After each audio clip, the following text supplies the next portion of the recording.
2 കുറയ്ക്കണം 1/8 കുറയ്ക്കണം 1/16 വില കാണുക.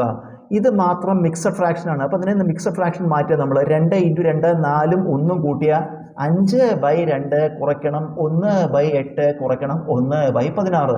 നമുക്കിത് കുറയ്ക്കണമെങ്കിൽ ഛേദങ്ങൾ തുല്യമാവണം. ഛേദങ്ങൾ തുല്യമല്ല. നമുക്ക് 2നെ 16 ആക്കാൻ 8 കൊണ്ട് ഗുണിക്കാം, 8നെ 16 ആക്കാൻ 2 കൊണ്ട് ഗുണിക്കാം. അപ്പോൾ ഇവിടെ 8 കൊണ്ട് ഗുണിക്കുക. 8 × 5 40/8 × 2 16 കുറയ്ക്കണം. ഇവിടെ 2 കൊണ്ട് ഗുണിക്കുക. 2 × 1 2/2 × 8 16 കുറയ്ക്കണം. ഇത് അതുപോലെ ഇടുക 1/16. ഇപ്പോൾ ഛേദങ്ങളെല്ലാം തുല്യമായി. അപ്പോൾ അംശങ്ങൾ തമ്മിൽ കുറച്ചാൽ മതി. 40 2 കുറച്ചാൽ 38, 1 കുറച്ചാൽ 37/16. നമുക്കിതിനെ തിരിച്ച് വേണമെങ്കിൽ മിക്സഡ് ഫ്രാക്ഷൻ ആക്കി മാറ്റാം.